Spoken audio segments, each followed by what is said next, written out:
Assalamualaikum warahmatullahi wabarakatuh. Apa kabar Sobat Forum? Kembali lagi bertemu bersama kami dalam program Forum Ngopini, sebuah program editorial yang akan mengantarkan sebuah isu yang menjadi pilihan kami, tentu saja dari ruang redaksi Forum Keadilan TV. Bagaimana dengan pekan ini? Pekan ini kami memilih isu terkait paku integritas. Komisi Pemberantasan Korupsi atau KPK menggelar acara penguatan anti korupsi untuk penyelenggara negara berintegritas atau paku integritas. Acara tersebut digelar di Gedung Merah Putih KPK Kuningan, Jakarta Selatan pada Rabu 17 Januari 2024. Acara dihadiri oleh 3 pasangan Capres-Cawapres, yakni Anies Baswedan Muhaimin Iskandar atau Caimin, Prabowo Subianto Gibran Rakabuming Raka, dan Ganjar Pranowo Mahfud MD. Dalam acara tersebut, Capres nomor urut 1, Anies Baswedan mengatakan bahwa bakal menjadikan integritas sebagai faktor utama menyusun kabinet jika pasangan Anies Baswedan Muhaimin Iskandar atau Amin menang dalam kontestasi Pilpres 2024. Mantan Gubernur DKI Jakarta ini mengatakan akan berupaya menepati janji tersebut jika ia dan Caimin terpilih. Ia menilai jika dirinya dan Caimin terpilih serta mampu menerapkan standar integritas yang tinggi di seluruh institusi negara, maka ia meyakini kepercayaan rakyat kepada pemerintah bisa kembali pulih. Anies Baswedan juga ingin agar para pegawai yang bekerja di KPK untuk diisi dengan orang-orang yang sadar akan memiliki tugas untuk memberantas korupsi.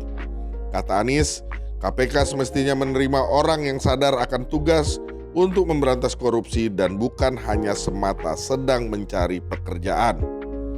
Pegawai yang bergabung ke KPK katanya karena hanya sekedar mencari pekerjaan dan sadar akan pemberantasan korupsi mempunyai mental yang berbeda.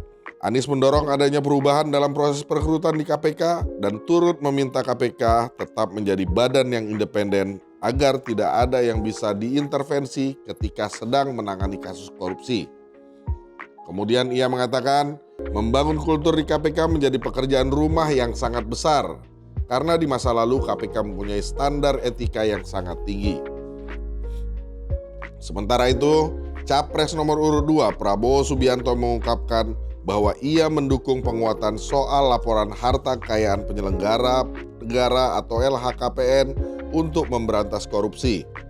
Prabowo ingin agar ada pembuktian terbalik yang diterapkan dalam penegakan hukum terkait kasus korupsi. Ia menambahkan, pembuktian terbalik diperlukan agar pemberantasan korupsi tidak perlu menunggu aduan dan pejabat juga harus transparan. Menteri Pertahanan itu mendukung untuk penguatan LHKPN dan mendorong agar penyelenggara negara disanksi jika tidak jujur terkait LHKPN-nya. Prabowo menyatakan bahwa korupsi adalah kejahatan yang sistemik, sehingga penanggulangannya membutuhkan kebijakan yang menyeluruh. Ia mengatakan bahwa sanksi merupakan kebijakan realistis untuk menekan angka korupsi, karena kurangnya transparansi menjadi celah dari aksi korupsi terjadi. Prabowo pun menyampaikan bahwa penghapusan korupsi harus berjalan realistis dan sistemik. Dia menyoroti kualitas hidup para pejabat dan aparatur sipil negara sebagai kelompok yang rentan korupsi harus ditingkatkan. Menurut Prabowo, kualitas hidup yang terjamin adalah salah satu cara mencegah korupsi secara realistis dan sistemik. Pejabat negara yang menjadi pengguna anggaran pun harus dipastikan kualitas hidupnya memadai sesuai dengan tanggung jawab dan resiko pekerjaan yang juga besar. Prabowo pun memastikan anggaran negara dapat membiayai kenaikan gaji dan peningkatan kualitas hidup pejabat negara. Selain itu, Prabowo juga menyebut bahwa korupsi dapat merusak kehidupan bangsa dan juga membahayakan keselamatan negara. Maka harus ada mitigasi awal untuk berupaya memberantasnya. Prabowo menambahkan, tidak dapat disangkal bahwa Indonesia banyak bergantung dari sumber daya alam dan di sanalah menjadi tempat aksi korupsi yang mengganggu kelangsungan hidup suatu bangsa. Ia bersama Gibran bertekad untuk memberantas korupsi dengan totalitas.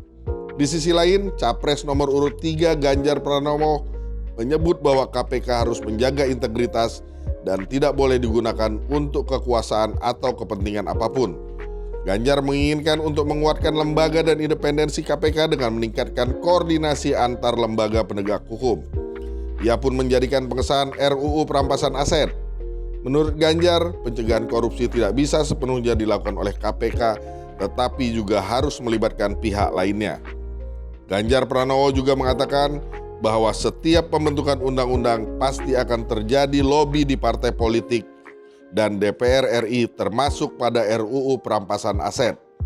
Katanya, sebelum bersama Mahfud MD, ia sempat bertugas di Badan Legislasi DPR RI. Menurutnya, pihaknya mengetahui cara agar RUU perampasan aset dapat menjadi undang-undang. Tetapi Ganjar mengungkapkan pihaknya tidak mau menyalahkan pihak tertentu soal mandeknya proses penyusunan RUU perampasan aset. Ganjar Mahfud pun berkomitmen untuk menguatkan semua lembaga penegak hukum di Indonesia agar bisa menekan angka korupsi di tanah air. Kata Ganjar, langkah pertamanya adalah memberikan kewenangan penuh untuk mengembalikan independensi KPK. Dengan demikian, KPK dapat menjaga marwahnya secara tegak lurus dalam menangani suatu kasus tanpa intervensi dari pihak manapun. Langkah berikutnya, kejaksaan dan kepolisian sebagai penegak hukum dapat melakukan proses transparansi kepada masyarakat saat menangani suatu perkara. Ganjar juga setuju bahwa perlu diambil langkah untuk memperkuat instrumen LHKPN. Ia mengklaim langkah tersebut pernah diambil saat menjabat sebagai Gubernur Jawa Tengah. Atas dasar tersebut, Ganjar menegaskan bahwa pola-pola di atas akan dijalankannya bersama Mahfud MD saat terpilih menjadi Presiden dan Wakil Presiden 2024-2029.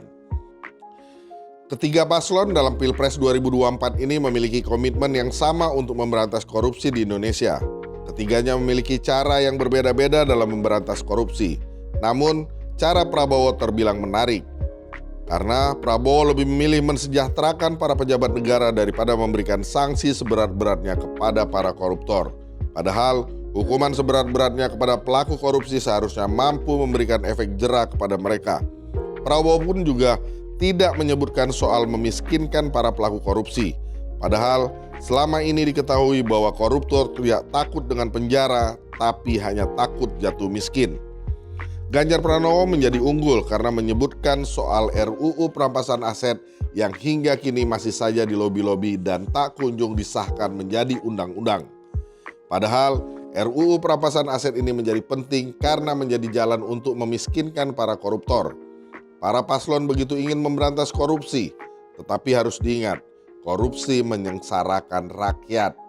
Yang perlu dimiskinkan adalah para pelaku korupsi, yang perlu dihukum seberat-beratnya adalah para koruptor. Harta para pelaku korupsi harus dirampas dan dikembalikan kepada rakyat agar rakyat menjadi lebih sejahtera. Sobat Forum, tidak sampai sebulan lagi, tidak sampai 30 hari lagi, perhelatan akbar pemilu 2024 akan dilangsungkan tepatnya pada tanggal 14 Februari mendatang. Tentu saja menuju 14 Februari ini, eskalasi politik kita akan terus makin meningkat. Kita semua berharap semoga meningkatnya eskalasi politik ini tidak berbanding lurus dengan meningkatnya kondisi di masyarakat yang tidak kita inginkan. Apapun itu, semoga pemilu nantinya berjalan dengan lancar mulai dari menjelang 14 Februari hingga selesai penghitungan suara sampai dengan pengumuman dan pelantikan para capres maupun cawapres. Saksikan terus Forum Opini, sebuah program editorial yang akan mengantarkan berita-berita pilihan dari ruang redaksi Forum Keadilan TV. Terima kasih. Assalamualaikum warahmatullahi wabarakatuh.